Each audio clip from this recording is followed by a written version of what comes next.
সব জীব সব পরিবেশে বেঁচে থাকতে পারে না। জীব জগৎকে দুইটি ভাগে ভাগ করা যায়, একটা উদ্ভিদ জগৎ এবং আর একটা হলো প্রাণী জগৎ।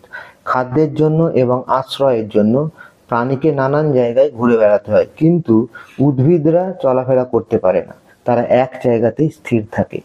আবহাওয়া এবং পরিবেশের তারতম্য অনুযায়ী বিভিন্ন জায়গায় বিভিন্ন উদ্ভিদ জন্মায়, যেমন কচুরিপানা, শ্যাওলা ইত্যাদি জলে জন্মায়। আবার ভেজা মাটিতে কলমি শাক, শুশুনির শাক, থানকুনি এই সমস্ত জন্মায়। শুকনো সমভূমি অঞ্চলে আম, জাম, বট, অশ্বত্থ ইত্যাদি গাছ জন্মায়। আর মালভূমি অঞ্চলে শাল, পলাশ, মহুয়া এই সমস্ত গাছগুলো জন্মায়। আবার পাহাড়ের ঠান্ডা জায়গায় পাইন, ওক, বার্চ ইত্যাদি গাছ জন্মায়। আর সমুদ্রের ধারে গড়ান, ম্যানগ্রোভ জাতীয় উদ্ভিদ জন্মায় এবং মরুভূমি অঞ্চলে ক্যাকটাস জাতীয় উদ্ভিদ দেখা যায়। আবার প্রাণীরা চলাফেরা করতে পারে, কিন্তু তাদেরও থাকার জায়গা বিভিন্ন ধরনের। কেউ থাকে বাসা বেঁধে, কেউ থাকে জঙ্গলে, কেউ থাকে গাছের কোটরে, আবার কেউ থাকে মাটিতে গর্ত করে। যেমন বাঘ, সিংহ, হাতি, গন্ডার এরা গভীর জঙ্গলে থাকে।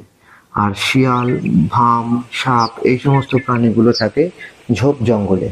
হনুমান, কাঠবিড়ালি, পাখি ইত্যাদিরা থাকে গাছে। আর সাপ, ব্যাঙ, ইঁদুর, খরগোশ এই সমস্ত প্রাণীগুলো গর্তের মধ্যে থাকে মাটির নিচে। আবার বরফের দেশে থাকে সাদা ভাল্লুক, পেঙ্গুইন এই সমস্ত প্রাণীরা। আর মরুভূমি অঞ্চলে নানা রকম বিষাক্ত মাকড়সা, সাপ, উট এদের দেখা যায়। আর মাছ, হাঙর, কুমির, তিমির, কাঁকড়া, শামুক, কচ্ছপ এই সমস্ত প্রাণীগুলো জলে থাকে। পৃথিবী বড়ই বৈচিত্র্যময়। কোথাও মরুভূমি, কোথাও সমুদ্র, কোথাও পাহাড়, কোথাও জঙ্গল, আবার কোথাও পাথুরে মাটি।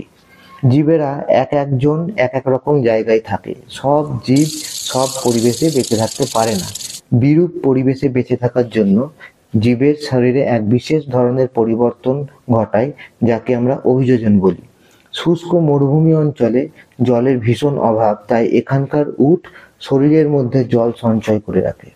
আবার জলচর প্রাণী মাছের সাঁতার কাটার জন্য পাখনা এবং লেজ বর্তমান। শ্বাসকার্যের জন্য তাদের ফুলকাও থাকে।